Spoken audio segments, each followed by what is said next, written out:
Donc voici un exemple de solution pour l'exercice 2 de la série 10. Je vais tout de suite commencer par apporter mon nom et prénom ici.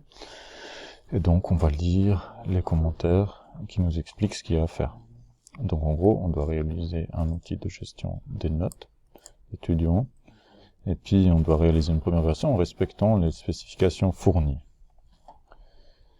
Donc l'outil permet de travailler sur les résultats obtenus lors d'une épreuve par une classe d'étudiants. Donc ça veut dire on a les résultats d'une épreuve pour une classe.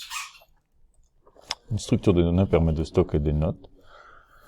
Les notes sont considérées comme des valeurs entières. Donc ça veut dire il n'y a pas de 4,5 et tout ça, il n'y a que des notes entières. Et la valeur 0 signifie qu'il n'y a pas de notes pour cet étudiant. Donc on est en version suisse, donc les notes vont de 1 à 6 avec une limite du suffisant à 4. Et puis il est prévu de faire une version pour la France où les notes vont de 0 à 20 avec une limite du suffisant à 10. Ce qui nous est fourni, c'est déjà les constantes. Alors il y a une qui s'appelle note OK, aucune note, note invalide, que des insuffisants. J'imagine c'est des espèces de codes d'erreur, comme on l'a vu dans le premier exercice. Et on a aussi une note min, note max avec une limite de suffisant. Donc j'imagine que nous allons devoir écrire un programme où on pourrait remplacer par la version française, de dire ça va de 0 à 20 et le suffisant est à 10. Mais nous allons d'abord commencer par cette version-là. Alors là, il y a des procédures et fonctions. Analyse des notes, donc c'est ça qu'on doit compléter. Et puis il y a afficher statistique qu'on va devoir compléter également. Et il y a un main qui est fourni. Celui-là, a priori, il n'est pas à modifier. Donc, qu'est-ce qu'on va faire? Alors ici, qu'est-ce qui se passe? On va quand même essayer de lire. Donc là, on a un input, ça nous lit la liste de notes. Et puis après, il appelle analyse des notes. Et en fonction du résultat retourné par analyse de notes, qui doit être un code, il va afficher, si c'est note OK, les notes sont correctes. Si c'est aucune note, aucune note. Et si c'est note invalide, il affiche note invalide. Et sinon, il dit qu'il n'y a que des insuffisants. Et après, il affiche les statistiques. Donc j'imagine que nous pourrions commencer par nous concentrer sur la première partie qui est l'analyse des notes et nous préoccuper des statistiques après seulement. Donc on va regarder l'analyse des notes. L'analyse des notes. Donc là, il faut bien lire ce qui est marqué dans le commentaire de la fonction. Donc on a une fonction qui retourne un résultat entier, donc un entier, qui permet d'analyser des notes fournies en paramètres, des entiers. Donc c'est une liste d'entiers qui représente des notes. Et retourner un code correspondant à cette analyse. Donc le code retourné, 2 points, donc ça va nous dire qu'est-ce qu'il faut retourner. Si aucune note n'est présente dans la structure, il n'y a que des zéros dedans, on doit retourner aucune note. S'il y a une note ou plus qui n'est pas comprise entre 1 et 6 inclus, donc qui ne respecte pas les bornes, on doit dire note invalide. Si toutes les notes sont strictement inférieures à 4, on retourne que des notes suffisantes, et dans tous les autres cas, c'est-à-dire il y a que des notes valides, et il y a aussi des notes suffisantes, on dit note OK. En paramètres, on a une liste de notes qui contiennent les notes de chaque étudiant, des entiers. Alors, comment on peut prendre cette tâche, étape par étape? On va essayer de faire quelque chose de assez, le plus simple possible au début. Alors, soit on commence par celui-là. Si aucune note n'est présente, s'il n'y a que des zéros, on retourne aucune note. On pourrait déjà essayer de faire ça. Donc, on va essayer de vérifier si dans cette liste, il n'y a que des zéros. Si c'est que des zéros, on ne retourne aucune note. Sinon, on retourne, par exemple, une note OK.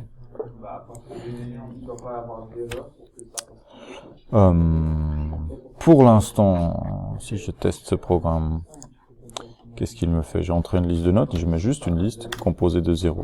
Là, il me dit les notes sont correctes, ce qui est pas normal. Il devrait me dire qu'il n'y a que des 0. Donc moi, pour faire ça, je peux aller dire, je vais parcourir cette liste de notes et je regarde, est-ce qu'il y a quelque chose qui est différent de 0? Si c'est différent de 0, je peux dire que c'est OK. Par exemple, for note dans liste de notes, si ma note elle est plus grand que 0, ou différent de 0 tout simplement, je retourne note OK. Et puis sinon, donc si j'ai parcouru toute la liste et j'ai trouvé aucune qui est différente de 0, je vais dire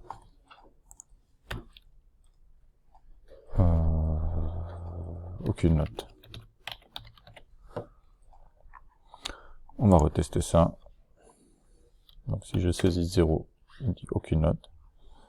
Je relance, je mets une note de 1. Les notes sont correctes.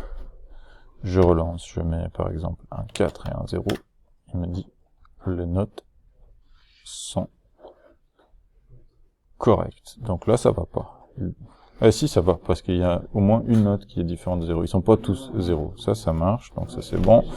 Et si je mets 2 0, là elle me dit aucune note. Donc ça, pour le premier problème, c'est bon. Maintenant, on va essayer de rajouter, par exemple,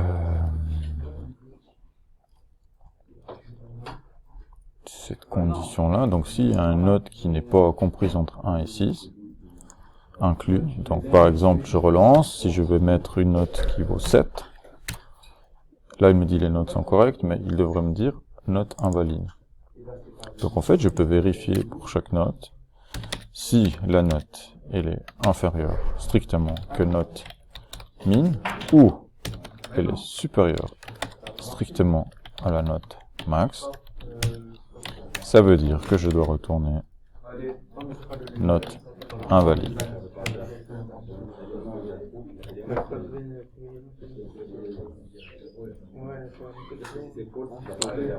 Donc, on va regarder, je lance le script.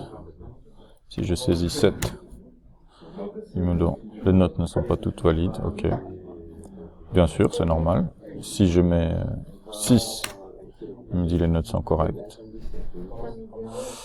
Et si je mets, par exemple, 0 et 6, il me dit les notes ne sont pas toutes valides parce que il y a une note invalide. Le problème, c'est que vous voulez avoir cette check pour aucune note. Donc par exemple, là, on n'a pas le bon message. En fait, il devrait retourner aucune note. Bon, peut-être c'était pas une bonne idée de vouloir tout faire dans la même boucle. Je vais revenir en arrière sur ce que j'ai fait. Je vais dire, ok, ça, c'était la première partie. Donc peut-être ça, on va dire, vérifie s'il n'y a aucune note.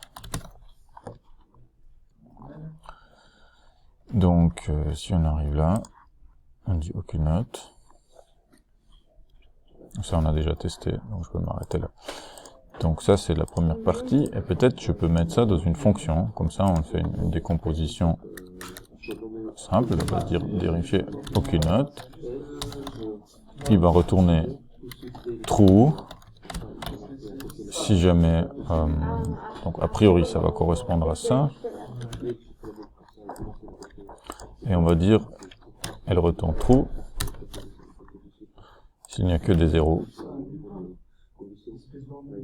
Ça veut dire aucune note, donc là elle retourne true, et s'il y a autre chose qu'un 0, elle retourne false.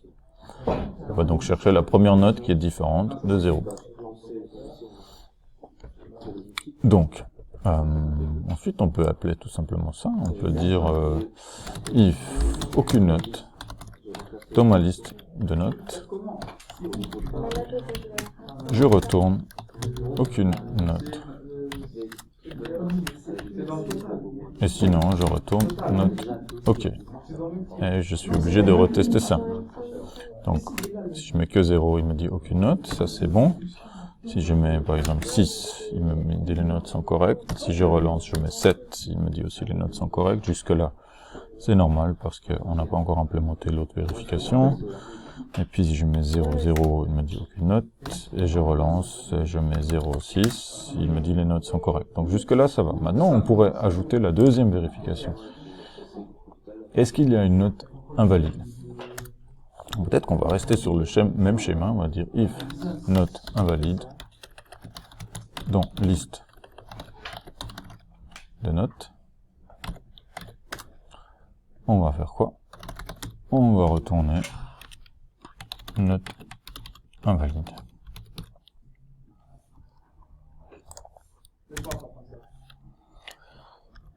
Donc on va dire note invalide qui prend une liste de notes. Je vais l'appeler juste note pour changer. Et puis for n in note, si n donc est strictement plus petit que la note minimum, ou n est strictement plus grand que la note maximum, dans ce cas-là, je retourne true. Ça veut dire qu'il y a une note invalide. Sinon, si je suis arrivé jusqu'au bout et il n'y a pas eu de note invalide, je retourne false. Voilà. On va tester ça de nouveau. Donc si je mets 0, il me dit toujours aucune note. Si je mets 6, il me dit les notes sont correctes. Si je mets 7, il me dit les notes ne sont pas toutes valides. Donc là, c'est pas mal. Si je mets 0 et 7, il me dit, c'est 36, il me dit les notes ne sont pas toutes valides. Si je mets 0 et 6, il me dit les notes ne sont pas toutes valides parce qu'il y a quand même eu un 0. Mais c'était pas que toutes les notes étaient à 0. Mais en fait, je pense qu'il se doit se passer, c'est que la valeur 0 signifie qu'il n'y a pas de note pour cet étudiant, ça veut dire qu'il faut que je l'ignore. C'est-à-dire les notes qui valent 0, ça veut pas dire qu'elle est invalide, il faut que je l'ignore. Donc par exemple, si n est égal à 0, ça veut dire quoi? Je fais rien du tout. Je l'ignore. Donc si je relance, liste de notes 0,6, les notes ne sont pas toutes valides. On fait toujours pareil. Note invalide false. Oui. Si j'ai un 0, il me dit aucune note. Si je mets 0 et 6, il me dit bien les notes ne sont pas toutes valides. Alors, pourquoi il fait ça? On va mettre un breakpoint ici.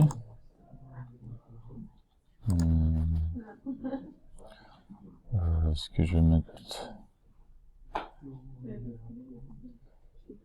Je vais mettre debug current script.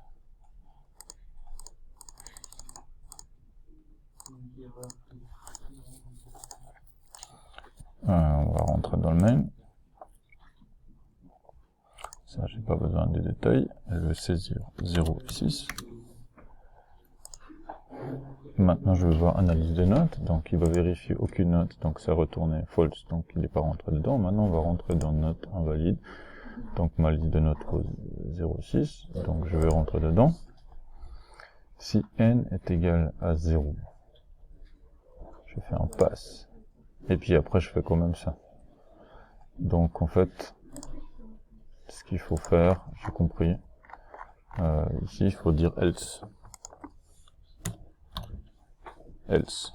Seulement, si c'est pas égal à 0, je le prends en compte.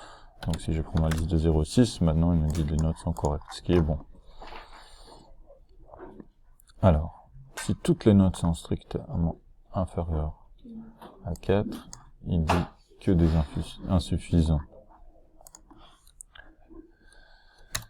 Donc, on peut dire si note que, on va dire aucune suffisante. C'est la même chose, c'est le même principe